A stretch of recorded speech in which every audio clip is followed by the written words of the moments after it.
Assalamualaikum warahmatullahi wabarakatuh. Bismillahirrahmanirrahim. Alhamdulillahirabbil alamin wassalatu wassalamu ala sayyidina Muhammadin wa ala alihi washabihi ajma'in amma ba'du. Kembali lagi dalam channel saya dalam kajian kitab-kitab klasik. Pada kajian kali ini dalam Sirah Nabawiyah kita akan melanjutkan kajian kitab Khulasah Nurul Yakin pada pelajaran kedua, yaitu pada nasabuhu wa wafatu walidihi. Qala al-musannifu rahimahullahu ta'ala wa nafa'ana bihi wa bi ulumihi fid dharain amin ya rabbal alamin. Nasabuhu wa wafatu walidihi. Nasab Rasulullah sallallahu alaihi wasallam dan juga wafatnya ayah handa Nabi Muhammad sallallahu alaihi wasallam. Walidu adapun ayahnya Nabi Muhammad sallallahu alaihi wasallam itu Abdullahi, yaitu Abdullah ibnu bin Abdul Muttalib ibni Hashim ibni Abdi Manaf ibni Qusay ibni Kilab. Ya, ini adalah nasab dari Rasulullah SAW dari arah ayah beliau. Nah, di sini nasabnya sampai ke Kilab. Tapi kalau diruntut, ya, sebagai seorang muslim kita juga harus tahu ya sampai ke Adnan. Nasab Rasulullah SAW sampai ke Adnan. Nasabnya yaitu Muhammad Rasulullah, Nabi Muhammad Rasulullah SAW bin Abdullah bin Abdul Muttalib bin Hashim bin Abdi Manaf bin Qusay bin Kilab bin Murrah bin Ka'ab bin Lu'ay bin Ghalib bin Fihrin bin Malik bin Nador bin Kinanah bin Huzaimah bin Mudrikah bin Ilyas bin Mudor bin Nizar bin Ma'ad bin Adnan. Nah, itu ada nasabnya Rasulullah SAW, ya, dari Muhammad sampai ke Adnan. Jika itu diruntut terus, dilanjutkan ke atas terus, nanti akan sampai ke Nabi Ismail bin Ibrahim. Kemudian wa ummuhu adapun ibunya Rasulullah SAW itu Aminah, itu Sayyidatina Aminah bintu Wahabin, anaknya Wahab ibni Abdi Manaf ibni Zuhrah bin Kilabnya itu nasab ibunya Nabi Muhammad SAW. Jadi nasab ayah dan ibunya beliau itu bertemu di Kilab, ya, di Kilab. Ketika diruntut lagi, Aminah binti Wahab bin Abdi Manaf bin Zuhrah bin Kilab bin Kilab bin Murrah bin Ka'ab bin Lu'ay bin Ghalib bin Fihrin bin Malik bin Naudor bin Mudrikah, bin Naudor bin Kinanah bin Khuzaimah bin Mudrikah bin Ilyas bin Mudor bin Nizar bin Adnan sampai ke sana. Itu adalah nasab mulia Rasulullah SAW dari pihak ayah dan dari pihak ibu. Jadi fatajtami'u ummuhu ma'a walidi, fatajtami'u maka berkumpul siapa ummuhu ibunya Nabi Muhammad SAW ma'a walidihi bersama dengan ayah Rasulullah SAW fi jaddihi di kakek beliau al-khamisi yang kelima, wa huwa Kilabun, yaitu Kilab. Jadi kakek Nabi dari ayah dan ibu itu bertemu di Kilab. Jadi keturunannya di Kilab ketemunya. Selanjutnya walaqad tuwfiya dan sungguh telah diwafatkan siapa walidu ayahnya Nabi Muhammad SAW, wa huwa adapun keadaannya Nabi Muhammad SAW fi batni ummuhi di perut ibunya Siti Aminah, di perut ibunya yaitu di perut Siti Aminah. Maka di sini ayah beliau itu sudah wafat ketika Rasulullah SAW masih berada di kandungan. Wa umruhu adapun umur ayahanda Rasulullah SAW itu sama ni asyrata sanatan, itu 18 tahun, bayangkan ya. Jadi Rasulullah ayahnya itu wafat di umur 18 tahun. Dan itu Rasulullah SAW masih berada di dalam kandungan Sayyidatina Aminah. Wadufina dan dikuburkan ya, Sayyid Abdullah dikuburkan bil Madinah, di kota Madinah. Walam yatruk lahu syai'an minal mal, walam yatruk dan tidak meninggalkan atau tidak mewariskan ayah beliau lahu untuk Rasulullah SAW syai'an sedikit pun minal mali dari harta. Jadi ayah beliau ketika meninggal itu sama sekali tidak meninggalkan warisan harta apapun kepada Rasulullah sallallahu alaihi wasallam, untuk Rasulullah sallallahu alaihi wasallam. Ini awal dari hidup dari sejarah Rasulullah sallallahu alaihi wasallam, bahwasanya hal pertama yang didengar Rasulullah sallallahu alaihi wasallam itu adalah wafatnya ayahanda beliau. Selanjutnya pelajaran ketiga, wiladatuhu wa radha'atuhu, yaitu kelahiran Rasulullah sallallahu alaihi wasallam dan juga masa susuan Rasulullah sallallahu alaihi wasallam. Wulida telah dilahirkan Rasulullah sallallahu alaihi wasallam di Makkah, di Mekah. Yaumal Isnaini, di hari Isnin. Jadi Rasulullah sallallahu alaihi wasallam itu lahir di hari Senin. Asani asyra min Rabiul Awal, di tanggal 12 Rabiul Awal. Amal fili, di tahun gajah. Nah itu. Karena di tahun itu ada penyerangan gajah yang dipimpin oleh si Raja Abraha dari Yaman. Ya, dia aslinya itu kerajaan Habasyi yang dia di Ethiopia sekarang, Habasyi. Waktu itu dia menyerang kota Yaman, negeri Yaman, akhirnya dia menduduki Yaman. Dan si Abraha ini dia beragama Kristen, akhirnya dia membuat gereja di sana. Asal-usulnya seperti itu. Nah, kita lanjutkan di pelajaran kedua ini. Wasumia, dan dinamakan amu wiladatihi, tahun kelahirannya Rasulullah SAW. Amal fili, dengan tahun fil, dengan tahun gajah. Jadi kelahirannya Rasulullah SAW itu dinamakan dengan tahun gajah, li'anna malikal habasyati, karena Raja Habasyah arsala ama wiladatihi, yaitu mengutus ya di tahun kelahiran Rasulullah SAW, jaisan, mengutus pasukan ila Makkah, ke Makkah, lihadmil Ka'bati, untuk menghancurkan Ka'bah. Wa kana fihi filun 'azimun, dan di dalam pasukan itu ada filun, gajah, azimun, yang sangat besar, ya. Fa ahlaqallahu al-jaish, kemudian Allah menghancurkan jaish, pasukan tersebut, ikraman di wiladatin Nabi sallallahu alaihi wasallam, karena memuliakan kelahiran Nabi Muhammad sallallahu alaihi wasallam. Jadi Allah menghancurkan pasukan itu. Nah, gajah yang paling besar ini namanya Gajah Mahmud. Itu ceritanya ketika Raja Abraha Raja Abraha itu membuat sebuah katedral atau tempat ibadah untuk orang-orang Kristen yang sangat besar, yang belum pernah dibuat sebelumnya, sangat besar. Kemudian dia memberikan pengumuman kepada seluruh orang-orang Arab bahwasanya hendaknya mereka berhaji menuju ke rumah ibadah yang dia buat. Nah, di sini ada perlawanan, ada yang marah karena sejak dahulu kala rumah yang digunakan untuk haji yang datang dari Allah Subhanahu wa taala itu adalah Baitullah, Ka'bah. Nah, dari situ para penentang itu, ada salah satu dari mereka yang datang ke gereja itu, ke sana. Sampai di sana dia buang air besar. Dia pergi ke Yaman, dia berak di sana, dia buang air besar di sana. Sampai akhirnya diketahui oleh penjaga gereja tersebut. Kemudian diadukan kepada Abraha. Ketika Abraha tahu bahwasannya yang membuang kotoran di situ adalah orang-orang yang berhaji di Mekah, yang berhaji di Ka'bah, Abraha sangat marah dan ingin menghancurkan Ka'bah supaya tidak ada yang berhaji ke sana lagi dan berpindah ke tempat itu, ke tempat yang dia buat. Tempat itu dibuat ya untuk berhaji, niatnya begitu. Jadi supaya orang-orang berhaji ke Yaman, ke gereja yang dia buat itu. Tapi ada orang Arab dari daerah Mekah yang dia itu membuang kotoran di sana dengan simbol bahwasanya ini tempat tak layak buat haji.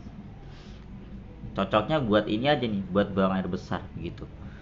Maka karena hal itu Raja Abraha murka besar. Kemudian dia mengutus pasukannya dan meminta izin kepada Raja Habasyah di saat itu. Ya karena dia menjadi gubernur di situ, dia menjadi raja di Yaman. Kemudian dia membawa pasukannya berangkat menuju ke Ka'bah. Sesampainya dia di Ka'bah di Mekah. Ya, sesampainya dia di Mekah, dia mengirim utusan kepada pemimpin Makkah. Pemimpin yang menjaga Ka'bah siapa ini? Orang yang paling dituakan. Dan ketika itu orang yang paling dituakan adalah Abdul Muthalib. Utusan tadi kemudian merampas 200 unta milik Abdul Muthalib. 200 unta diambil, disita, dirampas. Kemudian Abdul Muthalib tidak terima. Dan kaumnya juga semuanya pada mengadu kepada Abdul Muthalib. Wahai Abdul Muthalib, bagaimana ini? Ka'bah akan dihancurkan. Abdul Muthalib menjawab, tenanglah, ini adalah rumahnya Allah, maka dialah yang akan menjaga rumahnya. Akhirnya Abdul Muthalib kemudian menemui temannya yang bernama Dzunafar. Dzunafar ketika itu dia menjadi tawanan karena dalam perjalanan Abraha menuju ke Ka'bah, Abraha dihadang oleh Dzunafar ini. Kemudian mereka berperang dan kalah. Akhirnya Dzunafar ini dijadikan tawanan. Kemudian Abdul Muthalib meminta pertolongan kepada Dzunafar. Dzunafar menjawab, maaf, saya tidak bisa memberikan pertolongan kecuali sedikit. Apa keperluanmu? Kemudian Abdul Muthalib ingin bertemu dengan Abraha. Singkat cerita, Abdul Muthalib masuk ke ruangannya Abraha. Ketika masuk ke dalam ruangan, Abraha langsung tertunduk melihat keagungan dan kewibawaan Abdul Muthalib. Jadi Abraha langsung mempersilahkan dia untuk duduk, dan dia tidak duduk di singgasana, melainkan dia duduk di karpet bersama dengan Abdul Muthalib. Wahai Abdul Muthalib, sejak aku melihat engkau, aku sudah melihat engkau orang yang hebat, orang yang besar. Apa keperluanmu?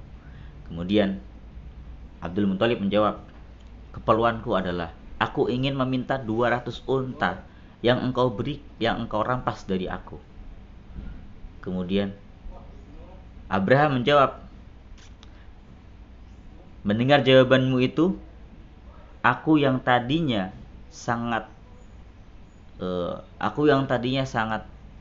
menghormatimu, kini sudah tidak lagi menghormatimu. Mengapa engkau lebih mementingkan hartamu itu daripada Mekah, daripada Ka'bah yang akan kami hancurkan? Sedangkan itu adalah tempat ibadahmu. Kemudian Abdul Muthalib menjawab, sesungguhnya Ka'bah itu milik Allah. Ka'bah itu rumahnya Allah. Maka dia yang akan menjaganya. Sedangkan itu unta adalah milik kami. Kami yang harus mengurusnya. Maka jika kau menghancurkan, jika Allah berkehendak untuk engkau menghancurkannya, maka itu adalah kehendaknya Allah. Kemudian setelah itu, singkat cerita, Abraha memberikan seluruh ontanya itu kepada Abdul Muthalib. Setelah mendapatkan onta, Abdul Muthalib kemudian menyuruh seluruh warga Mekah untuk berlindung di gunung. Di gunung. Di pagi harinya, ketika Raja Abraha mau berangkat menuju ke Ka'bah. Kemudian ketika Abraha ingin berangkat menuju ke Ka'bah, Dzunafar, sahabat dari Abdul Muthalib tadi, dia membisikkan sesuatu di telinga dari Mahmud, gajah yang paling besar. Kemudian dia berkata, wahai gajah, di hadapanmu adalah Baitullah, Ka'bah. Menderumlah engkau karena kebesaran Allah Subhanahu wa taala, atau engkau akan mendapatkan kebinasaan. Akhirnya setelah dikasih bisikan, dia lalu meninggalkan tempat itu. Dan ketika gajah itu akan berdirikan, dipecut kanan kiri, gajah itu tidak mau bangun. Namun ketika gajah itu diarahkan menuju ke timur, dia mau bangun dan berdiri. Ketika diarahkan ke Yaman, dia mau berdiri, mau berjalan. Ketika diarahkan ke Taif, dia mau berdiri, mau jalan. Tapi ketika diarahkan ke Ka'bah, dia langsung nunduk tidak mau berjalan.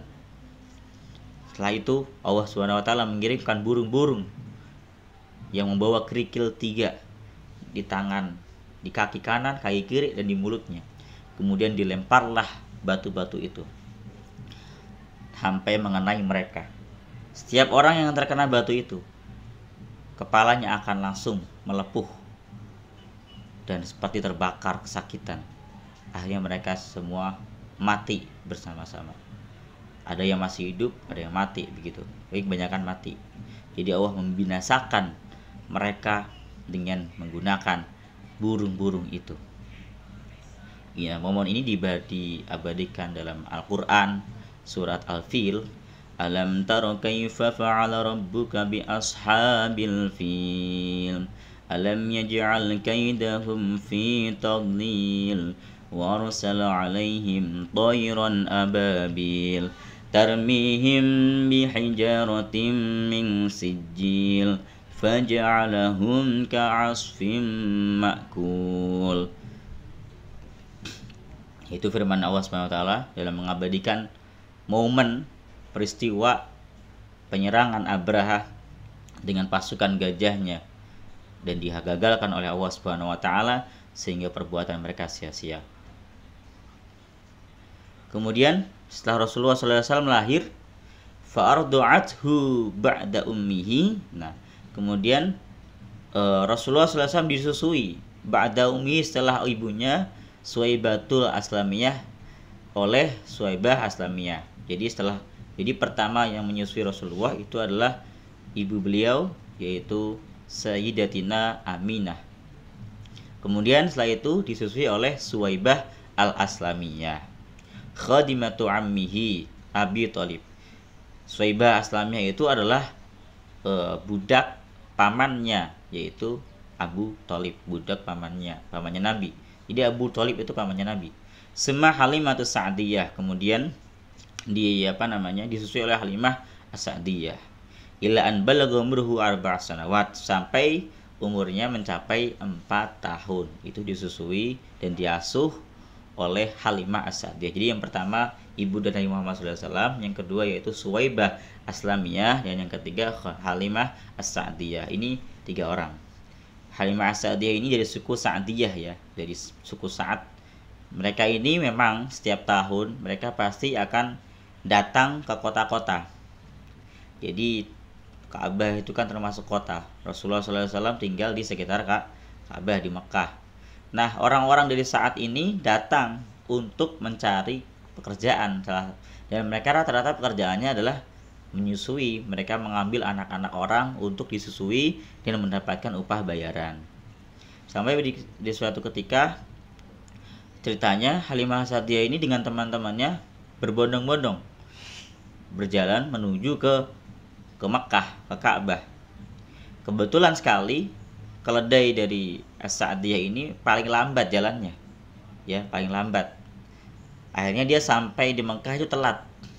Sedangkan teman-temannya sudah sampai duluan dan mendapatkan anak-anak yang memiliki orang tua yang cukup mempunyai, gitu, yang punya.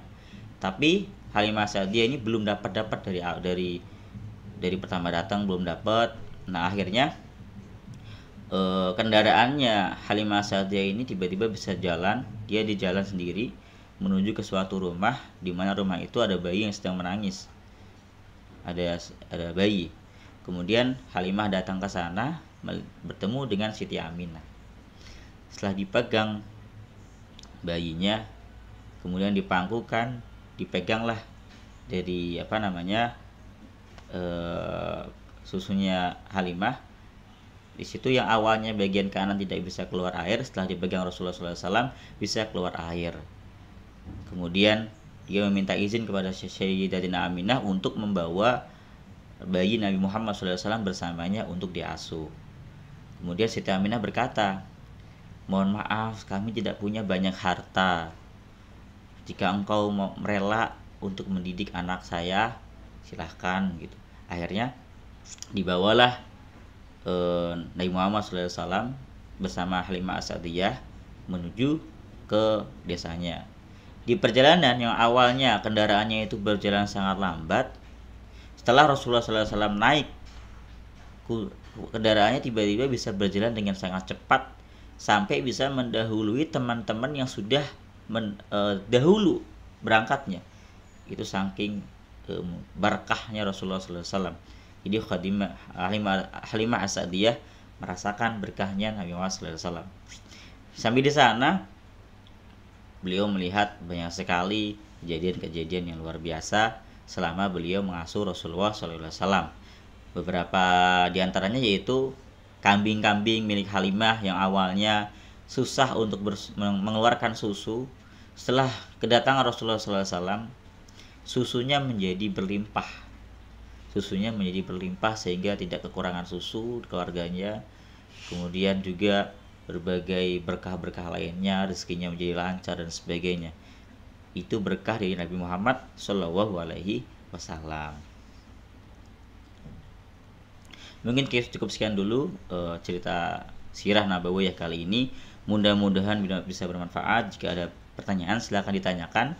Kita akan melanjutkan nanti di kajian keempat.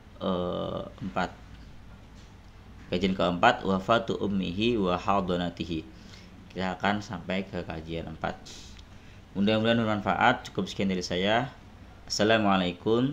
Sebelumnya tolong dicantumkan komen, like, dan subscribe-nya ya. Mudah-mudahan bermanfaat. Assalamualaikum warahmatullahi wabarakatuh.